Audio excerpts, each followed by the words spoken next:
A night that will go down in baseball history. Absolute disbelief on the field. 11 runs, 18 hits, 3 home runs, and an opposing pitcher who walked off the mound with an ERA over 12. If you think that sounds like a normal baseball game, stick around because what happened tonight was anything but normal. 11 runs, 18 hits, and a Texas pitching staff that simply had no answers.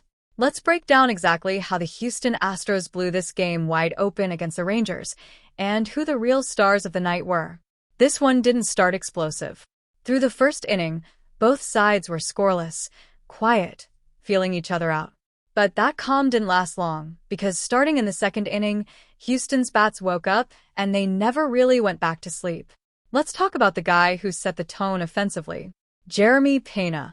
6 at-bats, 3 hits, 3 RBIs, and a run scored. This wasn't a one-swing highlight.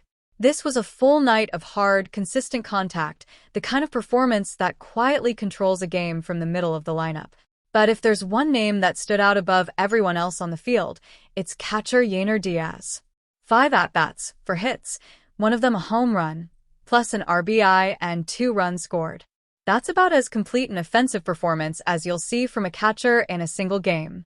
When your catcher is hitting near perfect and going deep, that's usually a sign the whole lineup is clicking. And it wasn't just him going deep. Isaac Paredes added his own home run, drove in 2 runs, and also drew 2 walks, meaning he was getting on base basically every time he stepped in the box.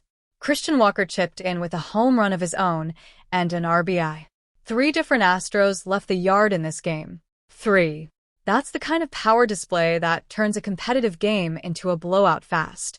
Even the bottom of the order got involved.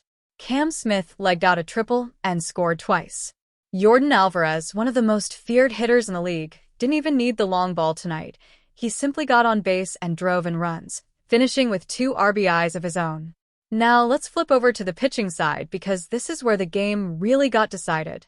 Houston starter Hunter Brown wasn't flawless. He gave up a home run and 2 earned runs, but he battled through 5 2/3 innings, struck out 5, and most importantly, gave his offense enough cover to build the lead. He picked up the win. After Brown left, Houston's bullpen shut the door completely. 4 different relievers combined to allow just 2 hits and 0 runs the rest of the way. Clean, efficient, exactly what you want when you're protecting a growing lead. Now here's where it gets rough for Texas. Starter Nathan Eovaldi had a night to forget. 5 innings pitched, 10 hits allowed, 6 earned runs. His final ERA line from this outing alone tells the story, over 10. When your ace is getting hit that hard, that consistently, there's very little a lineup can do to climb back. It wasn't just Eovaldi struggling either. Texas used multiple pitchers, and the damage kept piling up across the board, allowing 18 total hits as a pitching staff. Houston wasn't just getting lucky bounces, they were squaring up the baseball all night long. On the Texas side, credit where it's due. A few players tried to keep them competitive. Corey Seager had a solid night at the plate with 2 hits. Evan Carter also chipped in 2 hits and drove in a run. And Jock Peterson provided a spark with a home run of his own, along with 2 walks, showing good plate discipline even in a losing effort. But when your opponent has 3 home runs, 18 hits, and a bullpen that doesn't allow a single run after your starter leaves, that's simply too much to overcome. Let's put the full picture together. Houston hit for a team average over .430 in this game. Their on-base percentage was over .5. That's not a good night.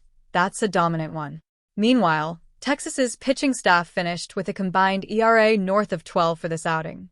The gap between these 2 performances wasn't close. It was one of the widest you'll see in a single game. So if you're asking who actually won this game individually, it's not really debatable. Yainer Diaz's 4-hit, home run night, paired with Jeremy Peña's 3 RBI performance, were the offensive engines. Hunter Brown gets the pitching credit for battling through and setting up a lockdown bullpen finish. And for Texas, this is a game to move past quickly, because when your starting pitcher allows 10 hits and 6 earned runs, no lineup, no matter how many hits Seager or Carter pick up, is winning that game. Final score, Astros 11, Rangers 2. A complete performance from Houston, top to bottom, lineup to bullpen, and a rough night across the board for Texas that they'll want to leave behind fast. That's the full breakdown of this one. If you want the next recap the moment the following game wraps up, make sure you're following because these Astros bats don't look like they're slowing down anytime soon.